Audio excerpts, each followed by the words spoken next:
Hello moms, welcome to moms मिल्कल। गर्मी बहुत ज़्यादा है, बहुत चिलचिलाती धूप है। आपको पता है गर्मी में ये प्रॉब्लम अक्सर होती है, बच्चों के साथ, बड़ों के साथ, सबके साथ ये प्रॉब्लम होती है। लू लगने के चांसेस बहुत होते हैं। अभी अप्रैल चल रहा है और अभी से ऐसा मौसम हो रहा है कि आगे आगे और ज़्यादा गर्मी बढ़ने वाली है। आपको पता है जून में कितना बुरा हाल हो जाता है, तो लू बहुत ज़्यादा लगने के चांसेस होते हैं। मैं इस बारे में आपसे बात करूँगी कि लू कैसे लगते हैं, लू के लक्षण क्या होते हैं, लू क्या है और इससे आप किस किस तरह से बचाव कर सकते हैं, किस किस तरह से अपनी सेफ्टी कर सकते हैं, या फिर लू लग जाए तो हम क्या उपाय कर सकते हैं।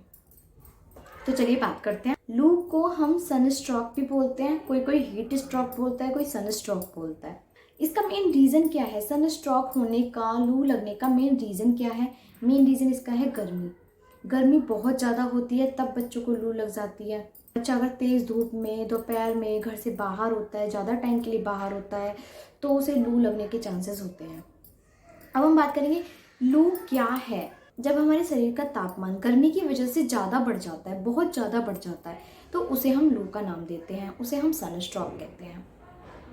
मतलब वो हो जाता है 103 डिग्री से 160 डिग्री तक पहुंच जाता है टेम्परेचर। इसके लक्षण कारण क्या है? इसके गर्मी की वजह से होता है। सपोजली आपको मेनली आपको पता है कि गर्मी की वजह से होता है। पानी की कमी हो जाती है, पानी की कमी से भी होता है। हवा नहीं आ पा रही है, मतलब एयर फ्लो नहीं हो पा रहा है, बहुत देर से बच्चा किसी ऐसी जगह पे जहाँ पे हवा नहीं आ रही है उसको, तो इसकी वजह से भी सनस्ट्रोक हो सकता है, इसकी वजह से भी लू लग सकती है। फर्स्टली मैंने आपको बताया है कि ज़्यादा धूप लगने से भी बच्चे को सनस्ट्रोक हो सकता है। तो अब कैसे होता है, पता कैसे चलेगा कि हमें सनस्ट्रोक है या हमारे बच्चे को सनस्ट्रोक हो गया है? तो इसके है, बच्चा बाहर से आया, बच्चा एकदम से धूप में से आया और उसे तेज फीवर हो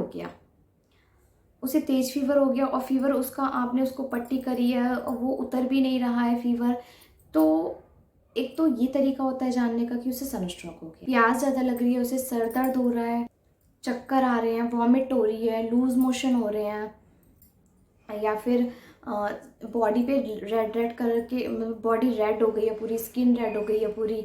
ये सब लक्षण होते हैं पता करने की लू हम बच्चे को या फिर बड़ों को लग गई है।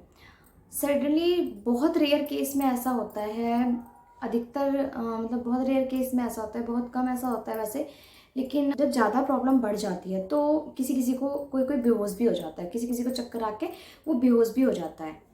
तुरंत कंसल्ट करना चाहिए डॉक्टर से। ऐसे में आपको तुरंत करना चाहिए डॉक्टर से। ऐसे में आपको कोई होम रेमेडी नहीं करनी, बस अपनी बॉडी को आप एक काम करिए, स्पॉन्ज करिए और तुरंत ही जाके आप अपने डॉक्टर से कंसल्ट करिए। अब हम क्या कर सकते हैं, मतलब क्या कर सकते हैं हम लू से बचने के लिए? जैसे ही आपका बच्चा बाहर से आता है, धूप में से आता है, तो सबसे पहले तो उसके सारे कपड़े उतार दीजिए, उसे हल्की सी, जैसे मैंने आपको बताया पहले भी, उसको बनियान और निक्कर में रहने दीजिए। थोड़ी देर उसे थोड़ा सा फ्री छोड़ दीजिए, उसे थोड़ी सी ऐसी जगह पर रखिए, उसे जहाँ पे वो है वहाँ पर उसका फ़ैन वगैरह चला दीजिए, फ़ैन चला दीजिए जिससे थोड़ी उसको हवा लगे।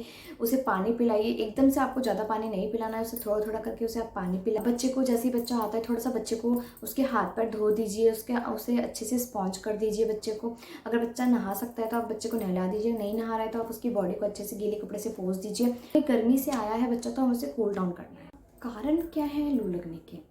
लू लगने के कारण क्या है? लू लगने के कारण है कि अगर हम धूप में ऐसे ही निकल जा रहे हैं, कुछ हमने सर भी नहीं ढका है अपना, हम ऐसे ही निकल जा रहे हैं और दिन भर हम धूप में बाहर हैं, तो एक तो कारण ये भी है। और अगर हम जल्दी से धूप में से आके तुरंत ही हम ठंडा पानी पी लेते हैं तो इससे भी हमें लू लगने के चांसेस होते हैं। और पानी कम पीना, जो पानी कम पीता है, जो बच्चा या फिर बड़े पानी कम पीते हैं, उन्हें लू लगने के चांसेस ज़्यादा होते हैं। तो इसलिए आप पानी पिए, पानी ज़्यादा से ज़्यादा पिएं। और अगर आप बाहर निकलते हैं, घर से बाहर आप जाते हैं, तो आप अम्ब्रेला लेके जाइए या फिर कैप लगा लीजिए या फिर चश्मा वगैरह लगा। और गर्मी में जितना हो सके ज़्यादा से ज़्यादा पानी पिए, जिससे कि आपको लू लगने के चांसेस कम रहेंगे। अगर आपको बहुत ज़रूरी है तभी आप घर से इतने टाइम बाहर निकलिए, नहीं तो आप दोपहर के टाइम पे जब ज़्यादा धूप है तो आप बाहर नहीं निकलिए। ये बचाव क्या है? घर से बाहर निकलने से पहले आप एक काम करिए, अम्ब्रेला ले लीजिए या फिर कैप वगैरह यूज़ कीजिए, चश्मा वगैरह लगाइए, धूप से बचने की पूरी कोशिश कीजिए जिससे कि आपको लू नहीं लगेगी। और ज़्यादा से ज़्यादा पानी पीजिए और कभी भी घर से खाली पेट मत निकलिए, हल्का नाश्ता करके ही घर से निकलिएगा, पानी पी के निकलिएगा। बीच बीच में अगर आप धूप में आपको काम भी करना पड़े तो बीच बीच में पानी पीते रहिए, जिससे कि आपको गर्मी लगने के चांसेस कम होंगे। और कहा जाता है कि आप एक प्याज होती है, पिंक प्याज आप ले लीजिए, वैसे वाइट प्याज बोलते हैं, लेकिन अगर आपके पास वाइट प्याज नहीं है तो कोई सी भी प्याज अपने जेब में, पर्स में, जहाँ भी आप रख सकते हैं, अपने साथ अपने प्याज रख लीजिए। कहते हैं कि प्याज जो है वो गर्मी को अपने आप एब्जॉर्व कर लेती है, तो इससे भी आपको लू लगने के कम चांसेस होते हैं, आप इससे भी लू से बच सकते हैं। अब है हमारा, अगर हमें लू लग जाए तो हम क्या क्या उपाय कर सकते हैं। प्याज होती है, प्याज को घिसकर आप उसकी हथेली में, बच्चे की हथेली में, बच्चे की चेस्ट पे लगा दीजिए, तो उससे भी उसे बहुत ठंडक मिलती है और जो वो लू लगी होती है वो ठीक हो जाती है।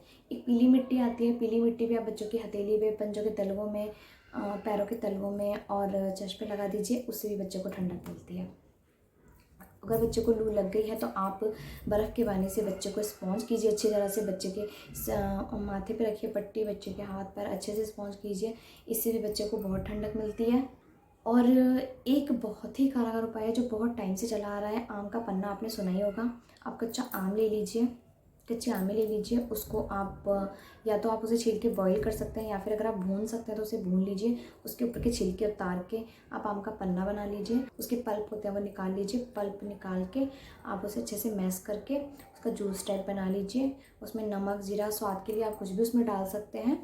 तो वो जिस बंदे को लू लगी हुई है उसे आप पिलाइए, उसे जब तक पिलाते रहिए जब तक कि उसकी अच्छे से वो ठीक ना हो जाए, उससे कंटिन्यू रखिए आप। तो इससे भी, आम के पन्ने से भी मैंने सुना है कि जल्दी इफेक्ट पड़ता है।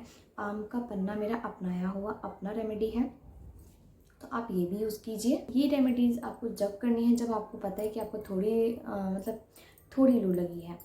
अगर आपको लग रहा है आपको ज़्यादा प्रॉब्लम हो रही है तो मैंने पहले भी कहा है, प्रॉब्लम को बढ़ावा नहीं देना है, आप अपने सीधे जाके आप डॉक्टर से कंसल्ट कीजिए, तब वो आपको कुछ मेडिसिन वगैरह देंगे, आप वो यूज़ कीजिए। कोशिश करिए कि आप तेज़ धूप में ना जाएं, बचे रहें, और अगर आप जा भी रहे हैं तो अपनी पूरी सेफ्टी के साथ जाइए। बच्चे भी जा रहे हैं तो बच्चों को पूरी सेफ्टी के साथ रखें। इस टाइम पे बच्चों को, जैसे कि मैंने आपको बता रखा है, बच्चों को जिसमें पानी ज़्यादा है, जिसमें ठंडक है, ऐसे फ्रूट्स खिलाइए, जैसे वाटरमेलन हो गया, जूस वगैरह पिलाइए, ऑरेंजेस हो गए, वाटरमेलन हो गए, मस्क मेलन हो गए, ये सब चीज़ें खिलाइए। बच्चे को ज़्यादा से ज़्यादा बनाइए। बच्चा अगर कहीं धूप में से आता है तो उसे तुरंत ही नींबू पानी दीजिए या फिर ग्लूकोन डी दे दीजिए, जिससे बच्चे की एनर्जी, बच्चे में ताकत आए, बच्चे की जो जितनी भी गर्मी लगी है बच्चे को वो ठंडक में चेंज हो जाए, उसको ठंडक मिले उसकी बॉडी को। ये मेरा पर्सनल एक्सपीरियंस है। मैं आपको एक चीज़ और कहना चाहूँगी कि बच्चे को इन समय पे ज़्यादा गर्मी में आप स्पाइसी फूड मत दीजिए, ज़्यादा मसाले वाला खाना नहीं दीजिए, बच्चे को नॉर्मल खाना दीजिए, स्पाइसी फूड उसके अवॉइड कीजिए। तो इन चीज़ों को करने से आप लू से बचे रहेंगे। ये थी मेरी जानकारी लू के ऊपर। आप प्लीज़ इस वीडियो को लाइक कीजिए एंड ज़्यादा से ज़्यादा शेयर कीजिए। आपको मेरी जानकारी अच्छी लगी हो तो प्लीज़ मेरे चैनल को सब्सक्राइब कीजिए। एंड मैंने पहले भी हर वीडियो में मैंने बोला है, अगर आपको मुझसे किसी टॉपिक पे भी वीडियो चाहिए तो आप प्लीज़ मेरे कमेंट बॉक्स में मुझे लिख सकते हैं, जिससे कि मैं आपके लिए वीडियो बनाऊँ। Okay, thank you.